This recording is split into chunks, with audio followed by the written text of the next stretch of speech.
Before seeing the movie Joker, you can't escape the controversy. Ever since it's been released, you would have heard stories about people walking out, how it glorifies violence, or just that it's not a very nice piece of cinema to watch.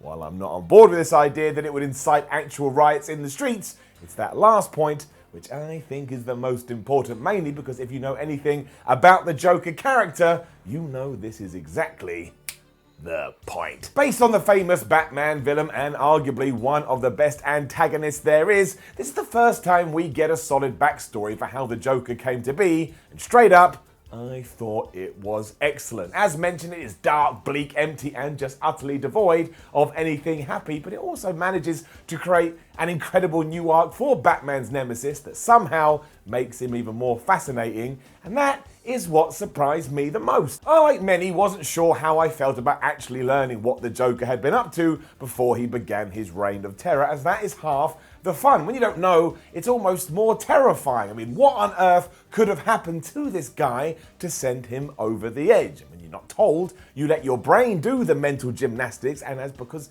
like nobody is telling you if you're right or wrong, you just keep making the situation worse and worse and worse and worse. It's a pretty good way to keep the mystique alive. I mean, you can do anything in your brain. You can go, maybe he blew up some building and he loved it so much he thought he'd do it again. I mean, that would be rubbish, but still. That is not the case with Joker the movie, and yet this may be one of my favourite portrayals to date. Here we have Arthur Fleck, a guy who simply cannot get away from his negative thoughts and how he perceives the world to see him. I mean, he gets mugged, ignored, laughed at, and basically crapped on by everybody he comes into contact with, and ultimately, he feels totally alone. His only friend, I should say, is his mother, who is also struggling with her past. There's nothing even remotely bright in Arthur's life. He's down on his luck. Through the movie, which ain't even that long, it's less than 2 hours, it's just down, down, down, down, down. And trust me, I know about ups and downs. This gets worse when he loses his job as a clown, get it, for hire, and it's all of this which sets up the movie. What do you do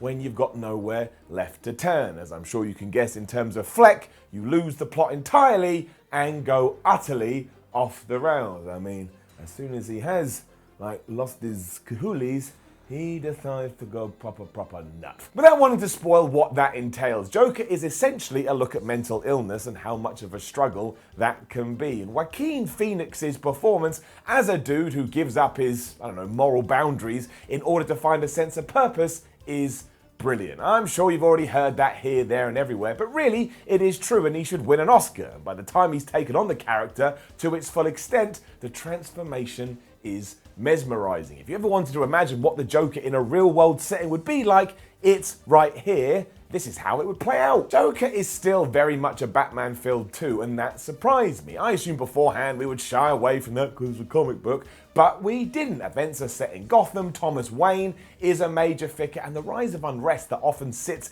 in the background of many a DC story is here. I mean, it's not going to put off someone if they don't know about The Dark Knight or they're not a fan, but I tell you, you will lose your mind at some point, no pun intended, especially when the movie starts to tie into iconic scenes featuring the Bat, and it's done so effortlessly that everybody involved deserves a pat on the back and a round of applause. I know that means nothing to me, a random bald asshole, but I'm giving it to you anyway. With that said, don't expect to see any appearances from Batman aside from a brief cameo featuring Bruce Wayne. To really underline the sheer horror you're meant to take away from this, there is no Caped Crusader to balance out the depressive nature of the film. I mean, even with Christopher Nolan's Dark Knight, where Heath Ledger's version was, just running amok, we still had Batman to remind us that actions have consequences and that eventually he will be the one to make things okay. That is not the case here. Joker has his way, and while society does what society has to do, he wins. I mean, that's not the right word at all, but when the credits are rolling, it's not really a Joker tied up by his foot situation as his plan to blow up 2 boats has failed.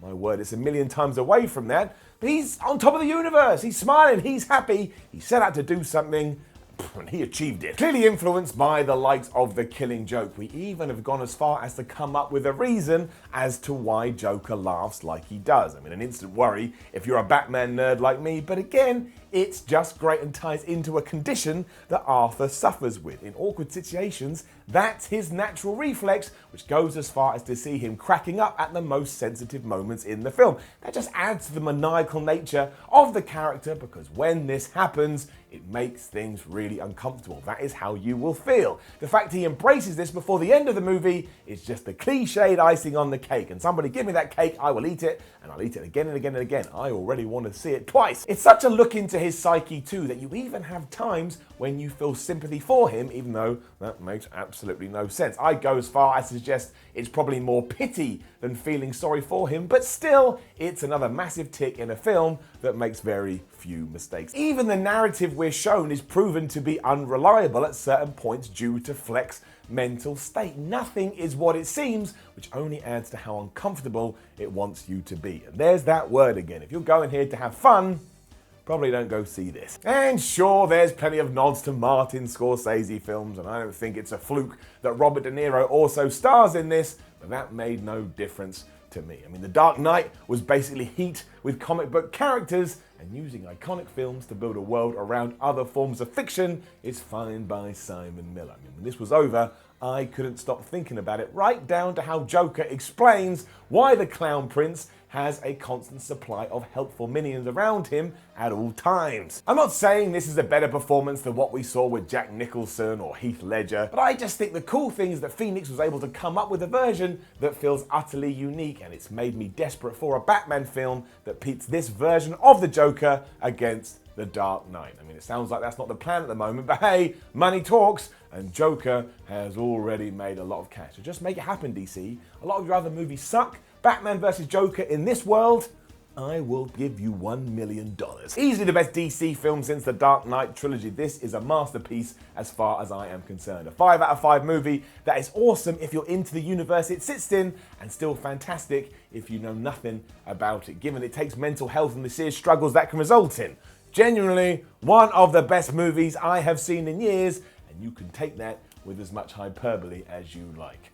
I am gonna go see it again. I mean, not right now, that would be ridiculous. Unless I snuck in some live streaming stuff to the cinema and you could see my reactions, but even then, that would only be the second time around. And honestly, if you do go, you wanna make sure you dedicate yourself to this 100%. Make sure you get in there long before the film actually starts. I know we have to sit through adverts, but just do it. Don't eat anything, no concessions, no popcorn, no ice cream, no nothing. Just engage with the Joker and let it wash over you. And I know a lot of people don't like it. They think it's either too violent or, I don't even know, goes off in a direction they weren't expecting. But as a man that sees Batman as an aspiration, and as a man that has loved Batman for around about 25 years, this is the kind of movie I like to see. Joaquin Phoenix, who's that? Joaquin Phoenix kicks all the ass, the direction, the cinematography, the music, the weird dancing throughout. Brilliant. Like I say, 5 out of 5, that'd be 10, but 5 out of 5, I stand by it. Now, don't forget to leave a comment below and let me know how wrong I am about the Joker movie, or if you loved it, let me know that too. Like the video, share the video, and please do subscribe to the channel. That is the lifeblood. That is what I need from you. My name is Simon Miller. I do have a Patreon. Description below. You can click the link if you so choose. That was gibberish. I'm tired. I'll see you soon.